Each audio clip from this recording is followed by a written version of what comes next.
আসসালামু আলাইকুম বন্ধুরা, কেমন আছেন সবাই? আজকে একটা বৃষ্টি জর্দবনের মধ্যে আমার ছেলে বলতেছে আজকে বিরিয়ানি খাবে।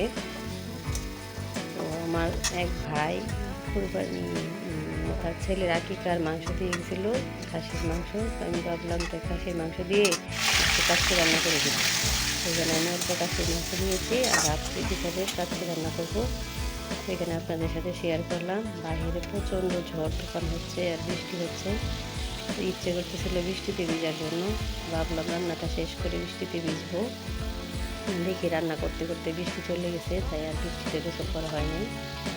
তো এখানে আমি ঘরে টুকটাক মশলা দিয়ে আজকে কাচ্চিটা রান্না করবো, বাইরে কোনো মশলা দিব না। তো এখানে আমি একটু নিজে মশলা বানিয়ে নিয়েছি। এই মশলা দিয়ে অল্প মাংস আমি রান্না করবো আজকে।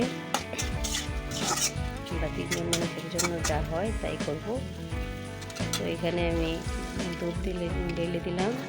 দুধ দিয়ে লেবু দিয়ে, দই নাই, এই দোকান থেকে আনতেও করতেছি না বৃষ্টির জন্য, তাই আমি দুধ আর লেবু দিয়ে এখানে এটা করে ফেলবো, যেটা দই দিয়ে করা হয়।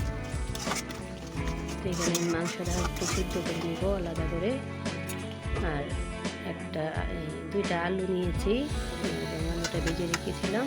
তো এখানে আমি পানির মধ্যে গরম মশলা আছে সব কিছু কাপড়ের টুকরোতে বেঁধে দিয়ে দিয়েছি। আর চালগুলো আগে থেকে জড়িয়ে রেখেছিলাম, চালগুলো দিয়ে দিয়েছি। ভাতটা হাফ সিদ্ধ করে তখন আমি এটা চাল নিতে ছেঁকে নেব।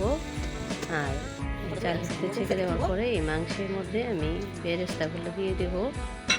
বেরেস্তা দিয়ে তারপর অল্প অল্প ভাত ওইখানে আমি দিয়ে দেব। এই ভাতটা বেশি সেদ্ধ করে নাই, অল্প সিদ্ধ করেছি। এখন আমি ভাত আর আলু সামান্য বেরেস্তা দিয়ে এটা আধা ঘন্টার জন্য ভাপে বসিয়ে রাখবো। একটু কম আছে দিয়ে দেব। তো এখানে আমি সব কিছু করে ফেলছি। এখন আমার এটা চাপটে এখানে একটু সামান্য ফুড কালার দিয়ে দিলাম সুন্দর দেখানোর জন্য। আর যেটা একটা সিটা আমি একটু আটা দিয়ে বন্ধ করে দিলাম। এখন তাওয়াতে আমি বসিয়ে দেবো এবং আমাদের বিরিয়ানি হয়ে গেছে। এখন আমাদের খাওয়ার পালা। তো এখন আমরা মজা করে খাবো। ভিডিওটি ভালো লাগলে লাইক কমেন্ট করে পাশে থাকবেন এবং চ্যানেলটি সাবস্ক্রাইব করবেন। আল্লাহ হাফেজ।